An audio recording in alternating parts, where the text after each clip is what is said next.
Nie. Dawać. Nie można. Veď, ak by sme sa prvý dostali, ha? Dobre.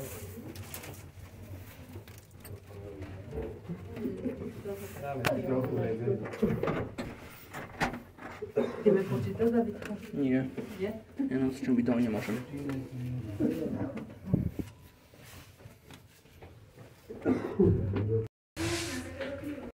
Meria 87 metrov a bola postavená v 16. storočí. Potom bola ale zrekonštruovaná v roku 1892 až 1994 a tam je fotka, ako prebiehala tá rekonštrukcia.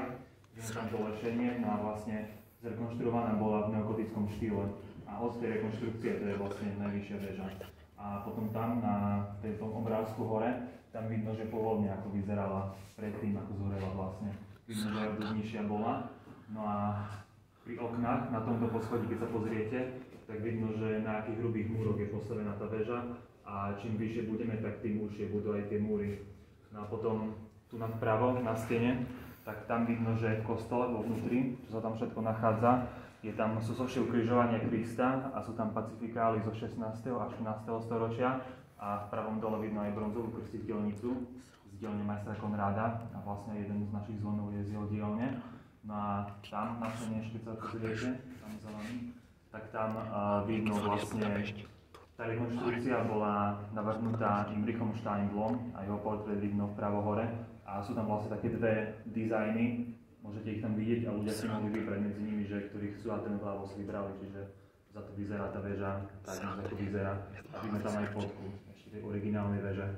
No a vlastne zrekonštruovaná musela byť väža kvôli tomu, lebo zhorela počas konfliktu medzi maďarskou a cisárskou armádou v roku 1849. A to je všetko k tomuto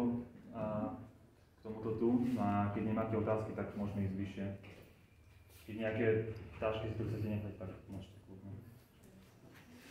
Začnem. To má 2 minúty. Video. Takže to bude dosť dlhé.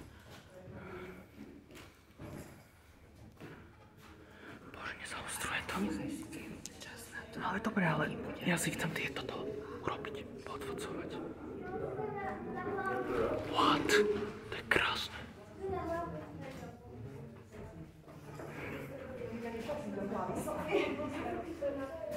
Takže môžete vlastne vidieť tieto veci, hej? Ako sú ja také.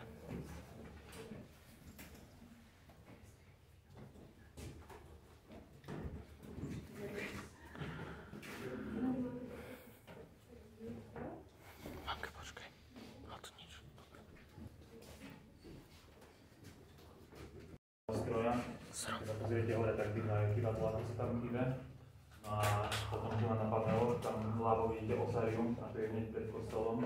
Také sú sa tam dá pozrieť dovnútra na osarium, to je miestnosť, kde sa uchovávali kosti kňazov a takých významných ľudí. Potom tam v strede je kostol nepoškodeného počatia Panny Márie. Ten sa nachádza na Levorskej ulici a v minulosti sa volal aj slovenský kostol, lebo začas Rakúska-Uhorska tu žilo viacero národov, ale len Slováci tam mohli ísť do toho kostolu. Čiže za to slovenský kostol sa volal. Vpravo tam je synagóga. Zvykli sme mať v meste aj synagógu, ale tá bola zničená počas druhej svetovej vojny Hitlerovou mládežou, čiže už tu nebola už potom naspäť postavená. A to je evangelický kostol pri tejto stene, taká veľká modrá budova tiež na tomto námestí a vidno tam aj zvnútra, ako vyzerá. Sú tam aj 4 sochy evangelistov. Na opačnom rohu, tam keď sa pozriete, je protočný dom. To je nedeľa našeho centra turistického, no a dnes to je muzeum, no ale v minulosti Spišská náves bola hlavným mestom provincie 16 spišských miest, no a to administratívne sídlo tej provincie bolo v tom provinčnom dome. A v strede, tam je 16, to je taká ulica v tomto meste, no a vlastne na tej ulici zvyklo byť 16 domov a každý z tých domov patril tým 16 richtárom tých spišských miest. No ale tie domy boli zbúrané a zimný štadión sa tam postavil. Ale doteraz tá ulica bola 16. A tam vpravo potom vidno radnicu. A vpredu je ešte evangelický kostol a vlastne hneď za tým kostolom je radnica a za radnicu ešte vidno pôvodnú väžu tohto kostola. No a radnica bola postavená v roku 1777 v klasicistickom štýle. A ak nemáte otázky, tak môžeme aj ísť vyššie.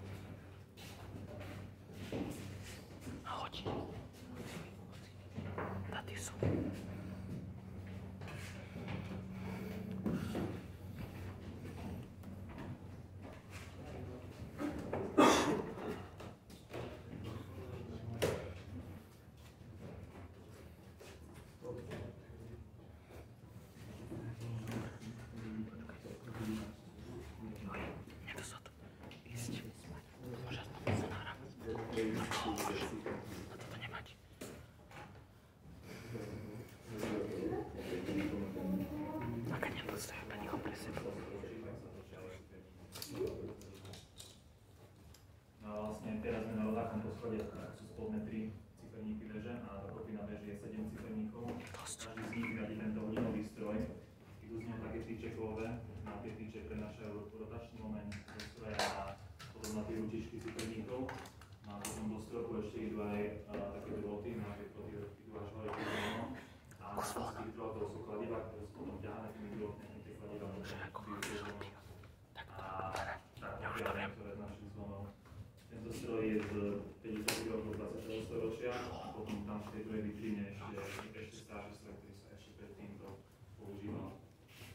No a chcete môžete zblízka pozrieť a môžeme ísť potom aj pomalu vyššie. Môžete sa pýtať. Takže zvoní.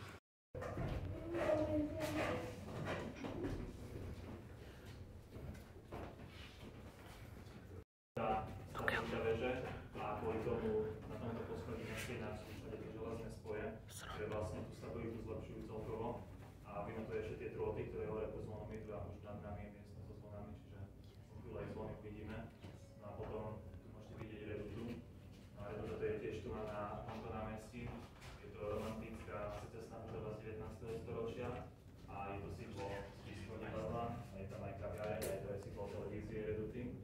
A potom tam na pravom sú Noveské kúpele, ktoré sa nachádzali v časti Noveská huta, no ale na jeho zemi bol nadený urán, a čiže potom tie kúpele sa zbúrali a urán sa tam ťažil. No a potom tu na sú nejaké školy, ktoré sú v meste. Keď chcete, tak sa môžete popozerať, môžete sa pýtať a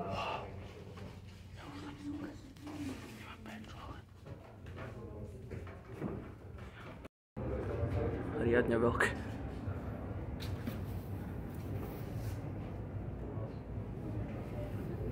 No, to ma podrž.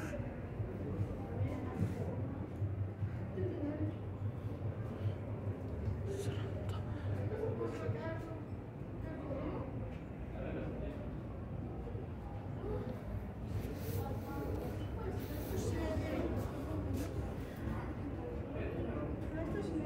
Prstené, alebo čo? najvyššie položená zvonica na Spiši. Ty kokos. Je tu 5 zvonov dokopy, nad nami Wow. je druhý najväčší.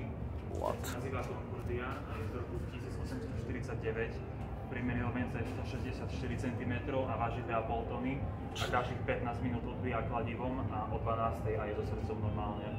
Najväčší zvon je v strede, ten sa nazýva Truba a je tiež z roku 1849 a priemerný objem je 206 cm a váži 5 tón a každú celú hodinu odbíja, len s kladivom ale a jeho srdce bolo znedané vonku kvôli tomu, že sa báli, že mohlo vypadnúť vlastne, čiže radšej vonku dali.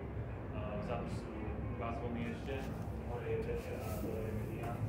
Obidva sú z roku 1930 a odbíjajú pred polskými a počas